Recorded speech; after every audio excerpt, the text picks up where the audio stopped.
عقیدے کی سند ہے، سند ہمارے عقیدے کی سند ہے کہ جہاں کہیں محبوب خدا کی بارگاہ ہوتی ہے اللہ تعالیٰ سنتا سب جگہ ہے، مگر جہاں کہیں اس کا کوئی محبوب بندہ ہو وہاں دعاؤں کو مقبولیت جلدی حاصل ہو جاتی ہے۔ اور یہ دلیل ہمیں یا کسی اور سے نہیں بلکہ قرآن مجید سے میری بات سمجھ میں آ رہی ہے کہ آ گئی؟ اس لیے عزیزان گرامی ہم مصطفیٰ کا وسیلہ لیتے ہیں۔ میں ان حضرات سے بھی گزارش کروں اور بار بار سمجھاتا ہوں کہ میرے بھائی بنا وسیلے کے کچھ ہو ہی نہیں سکتا۔ بغیر وسیلے کے تو بچے پیدا نہیں ہوتے۔ حضرت مریم کے علاوہ کیا کسی عورت نے کسی بچے کو بغیر شوہر کے جنم دیا؟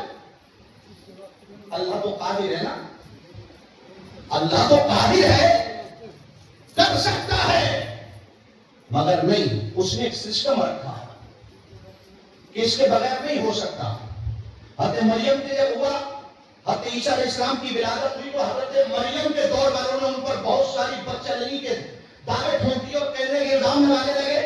حضرت مریم سے بعد حضرت جبرائیل علیہ السلام آئے اور آنے کے بعد انہوں نے کہا کہ اللہ چاہتا ہے کہ تمہیں ایک بیٹا عطا فرمائے۔ حضرت مریم کہتی ہے قرآن مجید میں اللہ نے ذکر فرمایا اس کا کہ مجھے تو کسی مرد نے ہاتھ تک نہیں لگایا، پھر میرے بچہ کیسے پیدا ہو سکتا ہے؟ حضرت جبرائیل نے عرض کیا تمہارا رب یہی چاہتا ہے۔ انہوں نے کہتے کہ حضرت جبرائیل علیہ السلام نے حضرت مریم پر دم کیا جس دم کی وجہ سے حضرت مریم حاملہ ہوئی۔ عزیزان گرامی اس وقت کے لوگوں نے حضرت مریم پر جب بہتان لگانا چاہا، حضرت مریم نے کہا مولا جب میں اس بچے کو لے کر سماج میں جاؤں گی تو لوگ مجھے کیا کیا کہیں گے، کس کس نام سے پکاریں گے؟ اللہ تبارک و تعالیٰ فرمایا اے مریم تمہیں بھلانے کی ضرورت نہیں ہے، جب کوئی تم پر اعتراض کہے، جب کوئی تم پر کوئی الزام لگائے، جب تم پر کوئی ایلیگیشن لگایا جائے تم خاموش رہنا، اشارہ حضرت عیسیٰ کی طرف کر دینا، جواب یہی دیں گے۔ عزیزان گرامی حضرت عیسیٰ علیہ السلام ابھی 1 دن 2 دن کے ہیں، اپنے